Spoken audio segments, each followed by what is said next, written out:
So much to talk about here this morning, and where we have to start is the fact that we closed again over 30,000 on the Dow Jones, and it started on Friday morning with the jobs report, frankly, that was not as stellar as we liked.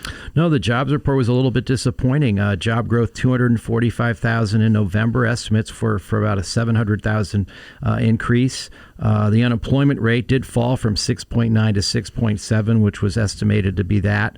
But that was primarily because 400,000 people left the labor force. So the job market is clearly slowing. We knew that going in. And some are suggesting that the jobs report for the month of December may actually be negative as the impact of some of these shutdowns take hold. And so with that, we're starting to see a whole lot more conversation and movement regarding stimulus. And in fact, it does look like Nancy Pelosi has come off her number substantially, and maybe we'll see a stimulus package yet in 2020. Yeah, it may be part of a two-step process. Get a little bit now and more later. At least that would be their suggestion, I would imagine. And that certainly is necessary. We've seen that in the labor data. We've seen that in consumer confidence data. We've seen that in tax collection data. The economy is slowing. People have exhausted the benefits, and there is a need to extend them, certainly for some people who have been really abnormally harmed by the shutdowns. And so with that, we're seeing this bifurcation between that concern and that news with the stock market that is really rocking and rolling. And there's the old axiom that don't fight the Fed, but it's also don't fight the tape.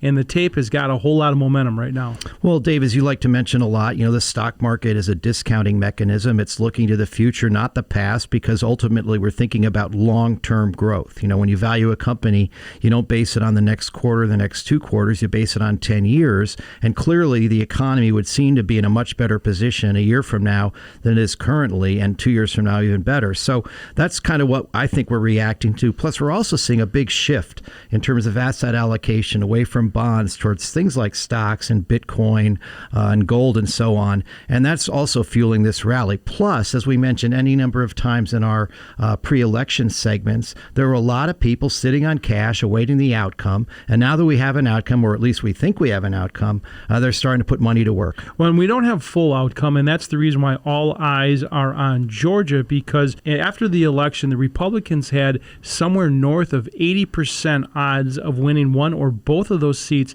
in Georgia, which would then cause gridlock, what we're seeing right now, which actually is how a deal gets done. That is now down to 60%. The Democrats are certainly looking better in Georgia than where we were.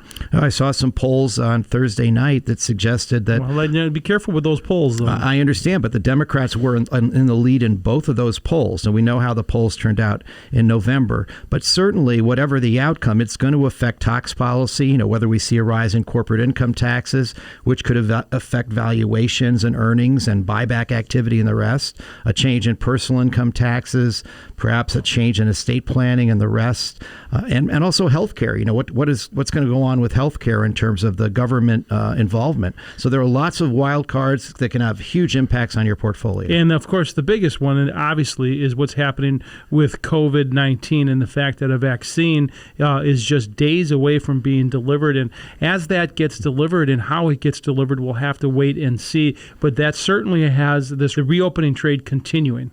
It is. Interestingly enough, this week, Pfizer was expected to put out 1 million doses by the end of this month. They actually had to cut that in half because they have some supply chain issues. And one of the things about the Pfizer vaccine is it has to be stored at minus 94 degrees Fahrenheit. And that's not real easy to do. It involves dry ice. You can go to northern Wisconsin in February.